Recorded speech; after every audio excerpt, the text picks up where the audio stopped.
Iran के खिलाफ America और इजरायल का जॉइंट ऑपरेशन अब बेहद खतरनाक मोड़ पर पहुंच चुका है।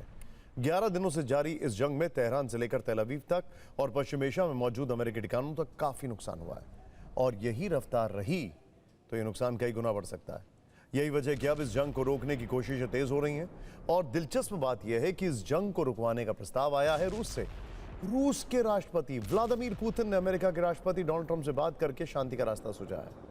देखिए, दरअसल अमेरिकी राष्ट्रपति डोनाल्ड ट्रंप ने रूस के राष्ट्रपति व्लादिमीर पुतिन से फोन पर बातचीत की है। दोनों नेताओं के बीच करीब 1 घंटे तक बातचीत चली। पश्चिम एशिया की मौजूदा स्थिति पर दोनों नेताओं के बीच विस्तार से चर्चा हुई है। रूसी राष्ट्रपति के दफ्तर क्रेमलिन ने बताया कि इस बातचीत के दौरान पुतिन ने ईरान युद्ध को जल्द खत्म करने का प्रस्ताव भी रखा है।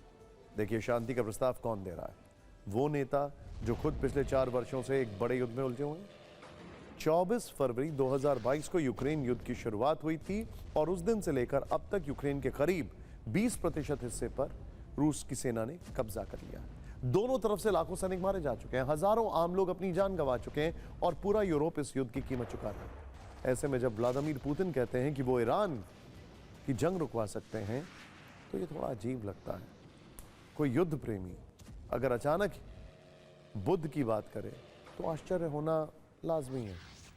अगर पुतिन को शांति से इतना ही प्रेम है तो 4 साल पहले यूक्रेन की धरती पर रूसी टैंक नहीं दौड़ते, या फिर वक्त रहते पुतिन उस युद्ध को खत्म कर सकते थे। लेकिन हकीकत यह है कि यूक्रेन युद्ध अब भी अंतहीन है। जंग जारी है, मिसाइलें गिर रही हैं, सैनिक मारे जा रहे हैं, शहर बर्बाद हो रहे हैं और दुनिया सवाल पूछ रही है कि ये युद्ध कब खत्म होगा और कैसे खत्म होगा।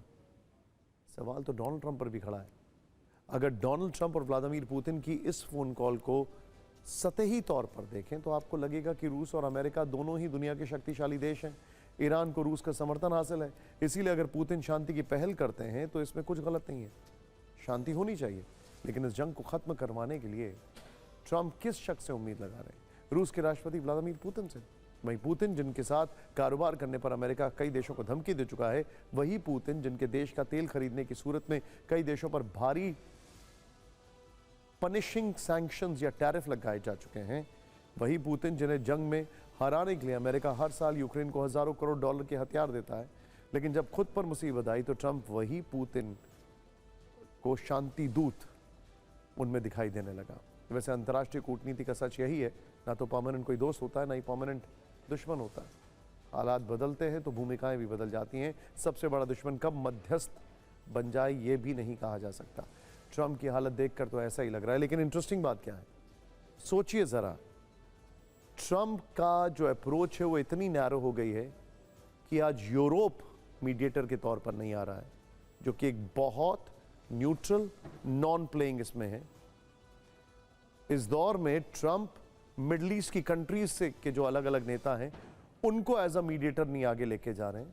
कतर को भी पीछे कर दिया है और सबसे बड़ी बात, चाइना जिसका इंटरेस्ट है दोनों कंट्रीज में, अमेरिका में, मिडल ईस्ट में और ईरान में, वो भी एज अ मीडिएटर नहीं आ रहा है।